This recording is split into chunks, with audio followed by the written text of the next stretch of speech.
Hey, welcome back to my channel. This week I'm going to be talking about the things that I brought this morning to our ladies surf swap, where we bring our children and we alternate going out in the water while the other ladies watch the kids on the beach.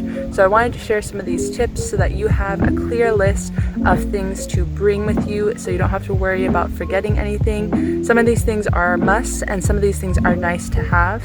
So I'll put a list in the description down below so you can have it clear to reference and be able to know exactly what to pack so that you don't forget anything important for yourself or for your children when you go surfing. Let's get into it.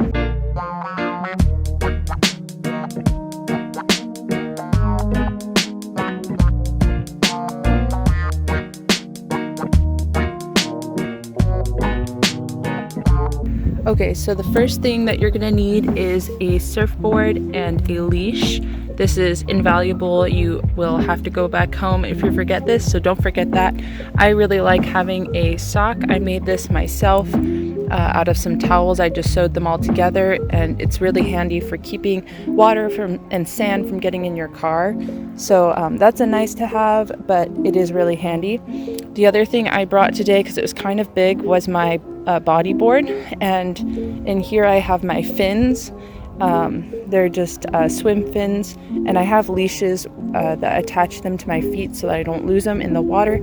And boogie boarding is a really great way for me to still have a fun time out in the water if it's too big for my comfort level with surfing. And I'll also have a video about how boogie boarding actually really accelerated my surfing and why I would really recommend at least trying out some boogie boarding to get used to the waves and handling a board in the water before you go to a soft top longboard.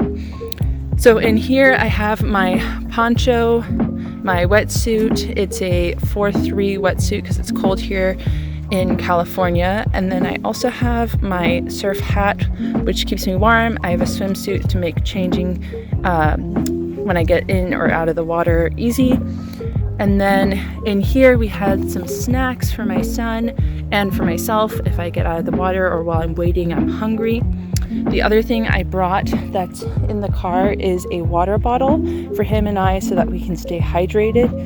And those are about all the things. Oh, and a warm change of clothes for him.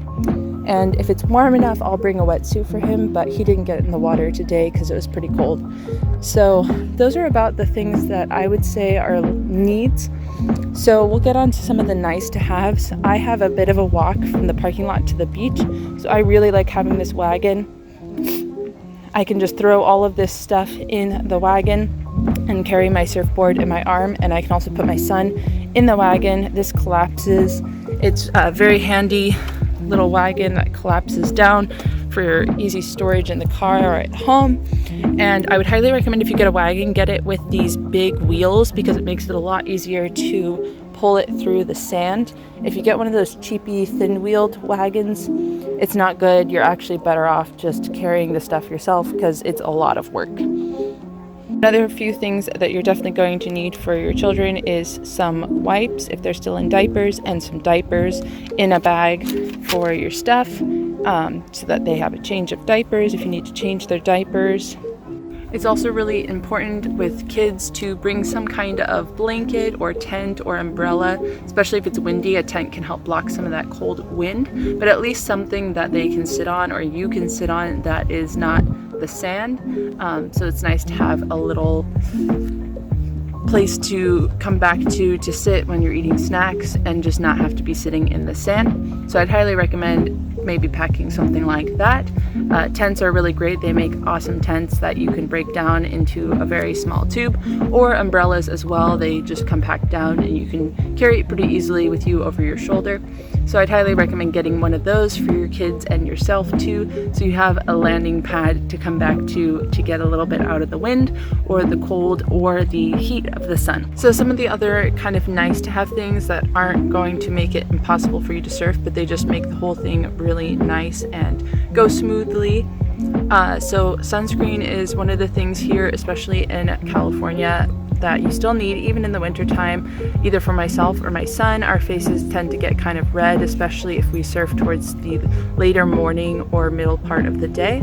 So I'd recommend bringing some organic or natural sunscreen, because you'll probably be putting it on pretty often. One of the other things I really like having for these surf swaps, because it just makes it go a little more smoothly, is a watch that I can wear to know when I'm supposed to come in, and then I don't have to keep checking to see if they're trying to wave me in because my time is up. So it's really handy to have a watch, and especially if you need to be somewhere, it's just really helpful to be able to keep track of time. A lot of people out in the water have watches, so you can always ask someone, but it's nice to just have it on yourself in case someone out in the water doesn't have one. Well, other things that are really nice, especially in these colder winter months when it's chilly in the water, is to have some either gloves or booties, or like I mentioned earlier, have a hat, because this just helps keep your extremities a lot warmer and helps you be able to enjoy your time out in the water easier.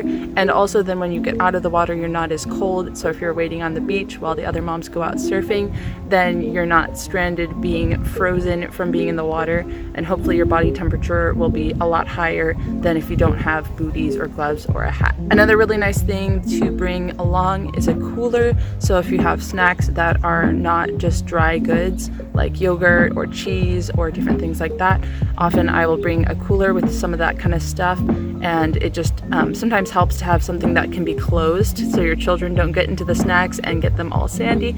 You have somewhere that is safe that you could zip up or lock so that they can't get into them and all of the snacks just get put in the sand. One other thing that I would say is a need to have is some kind of toys for your children to play with at the beach.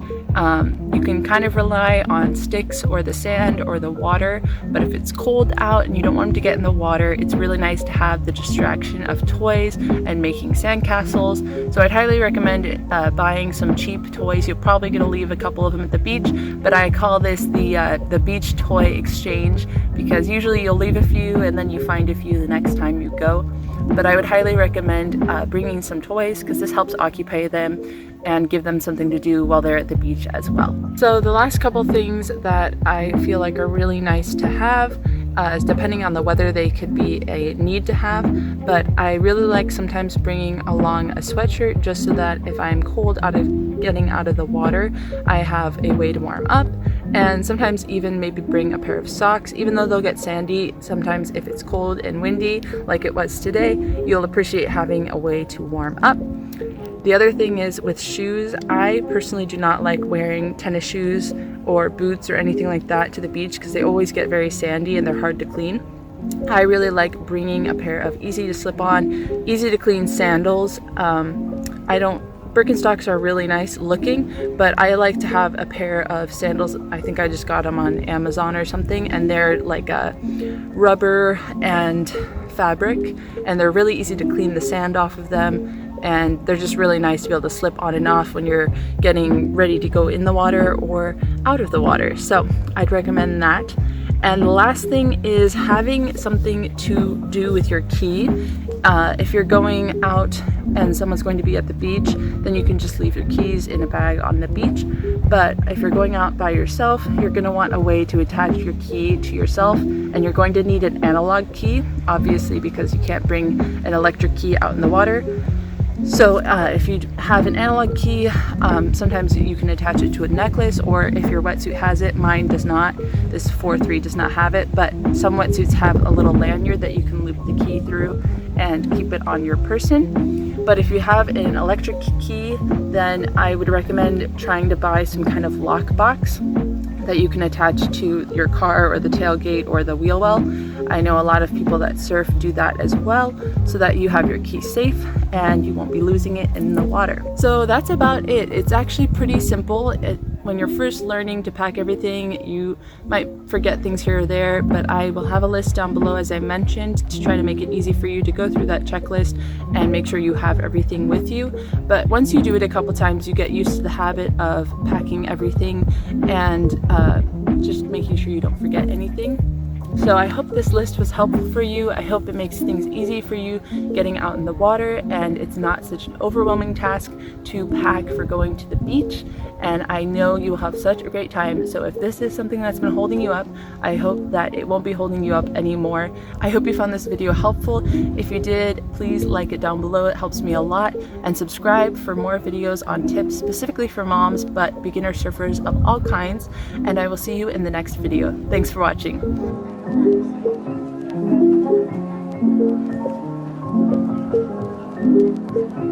you.